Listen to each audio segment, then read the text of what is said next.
Grammatically क्या है या सेंटेंस गलत है। अब गलत क्यों है, इसके पीछे का रीजन क्या है, मैं आपको वो बताता हूँ। हेलो दोस्तों, एक बार फिर से आप सभी लोगों का स्वागत है मेरे teaching platform the Sahil academy पर और मैं हूँ साहिल गुप्ता।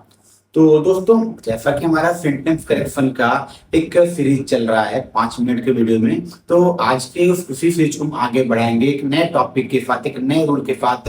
ग्रामर का एक बहुत ही धमाकेदार रूल लेकर आया हूँ, जिससे रिलेटेड क्वेश्चंस हर तरह के कॉम्पिटिशन एग्जाम में जहाँ पर इंग्लिश ग्रामर पूछा जाता है, यूज होता है। और साथ ही साथ जो बोर्ड एग्जाम के बच्चे हैं, जो बोर्ड एग्जाम की प्रिपरेशन करते हैं, उनके एग्जाम भी सेंटेंस करेक्शन जिसे सिंटेक्स भी कहते हैं, वहां पर इस रूल के क्वेश्चन आते हैं। तो यहाँ पर मैंने कुछ एग्जाम्पल्स लिया हुआ है, चलिए इस एग्जाम्पल के थ्रू हम इस रूल को समझते हैं और वीडियो को शुरू करते हैं। तो जैसा कि आप देख सकते हैं, यहाँ पर मैंने 3 एग्जाम्पल्स लिया हुआ है और तीनों एग्जाम्पल्स में जो कॉमन पार्ट है वो कॉमन पार्ट है एज सून एज।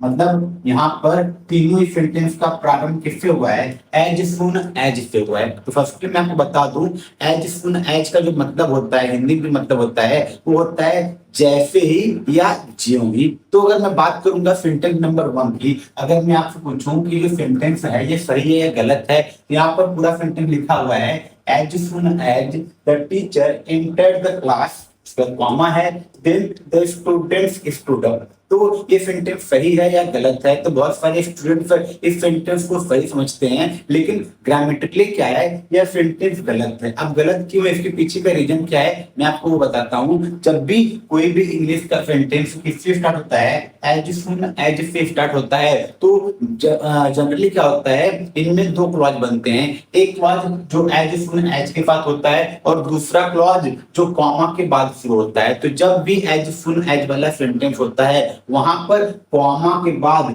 देन या देन जैसे शब्दों का प्रयोग नहीं करते हैं, केवल कॉमा लगाकर अगला क्लॉज स्टार्ट कर दिया जाता है। यहाँ पर जो मिस्टेक है वो मिस्टेक देन का प्रयोग, ये जो इसका जो करेक्ट फॉर्म हो जाएगा इस सेंटेंस का, वो हो जाएगा as soon as the teacher entered the class. उसका केवल कॉमा का प्रयोग करना है, किसी और शब्द का प्रयोग नहीं करना है, और कॉमा का प्रयोग करके अगला क्लॉज हमको स्टार्ट कर देना है, जो कि है द स्टूडेंट्स स्टूड अप। तो ये रहा पहला मिस्टेक जो हम लोग एज सून एज वाले सेंटेंस में करते हैं। यहाँ पर मैंने 3 सेंटेंस लिया हुआ है, पहले में क्या मिस्टेक था वो दिख गया, तो बाकी के जो 2 सेंटेंस है ये भी ग्रामेटिकली गलत ही हैं। अब गलत क्यों है, चलिए उसको भी हम लोग एक एक करके देखते हैं। अगर मैं बात करूंगा दूसरे सेंटेंस की, इसका भी प्रारंभ किससे हुआ है, एज सून एज से ही हुआ है। अब यहाँ पर लोग और ध्यान से देखेंगे तो जो एज सून एज से जुड़ा हुआ क्लॉज है वो किस टेंस में है, फ्यूचर टेंस में है। और अगला जो क्लॉज है जो कॉमा के बाद वाला क्लॉज है, ये भी किस टेंस में है, फ्यूचर टेंस में ही है। खैर यहाँ पर जैसा कि मैंने बताया था, एज सून एज से प्रारंभ होने वाले सेंटेंस में बीच में क्या लगाते हैं, कॉमा लगाते हैं, देन या देन जैसे शब्दों का प्रयोग नहीं करते हैं। यहाँ पर तो कॉमा लगा हुआ है, तो ये सेंटेंस तो उसके अकॉर्डिंग तो सही है, तो इसमें गलती क्या है। तो होता क्या है, जब भी कोई सेंटेंस जो एज सून एज से प्रारंभ हो, वहां पर 2 क्लॉज तो होंगे ही, तो उनमें अगर दोनों क्लॉज को फ्यूचर में रखा गया है तो वही उसकी गलती होती है। क्या होता है, जब एज सून एज वाला सेंटेंस होता है उसमें दोनों क्लॉज फ्यूचर नहीं होते हैं। जो एज सून एज से अटैच क्लॉज होगा उसको फ्यूचर में ना रखकर उसको रखते हैं प्रेजेंट इंडेफिनिट टेंस में। तो इसका जो करेक्ट फॉर्म हो जाएगा वो हो जाएगा as soon as he comes. ये कभी भी फ्यूचर में नहीं होगा, केवल जो दूसरा क्लॉज होगा वो फ्यूचर में होगा। तो इसका करेक्ट फॉर्म बनेगा as soon as he comes, उसके लाएंगे comma, I will help him. तो वापस मैं आपको बता दूं, जब भी एज सून एज वाला सेंटेंस होता है वहां पर हम लोग डबल फ्यूचर टेंस का प्रयोग नहीं करते हैं। केवल फ्यूचर टेंस कब कब आएगा, जो कॉमा के बाद वाला जो क्लॉज बनेगा वो फ्यूचर टेंस में होगा, और जो एज सून एज के साथ वाला क्लॉज होगा वो किस टेंस में होगा, वो होगा प्रेजेंट इंडेफिनिट टेंस में। किस टेंस में होगा, प्रेजेंट इंडेफिनिट टेंस में। तो ये रहा सेकंड सेंटेंस का एक्सप्लेनेशन। अब बात करेंगे यदि थर्ड सेंटेंस की।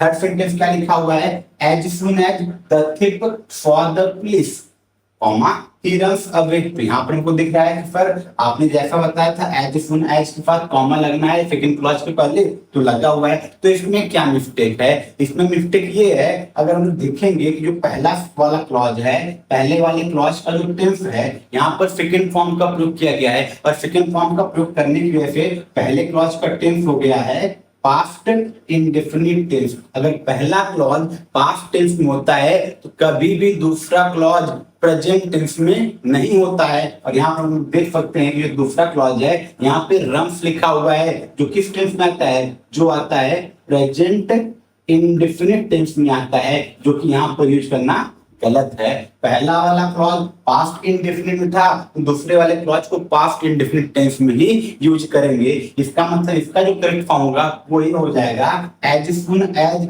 The thief saw the police line comma he. अब रन्स की जगह किसका प्रयोग कर देंगे? रन्स की जगह प्रयोग कर देंगे रैन का, क्योंकि इसको भी किस टेंस में लिखना है? पास्ट इंडेफिनिट टेंस में ही लिखना है। तो ही रैन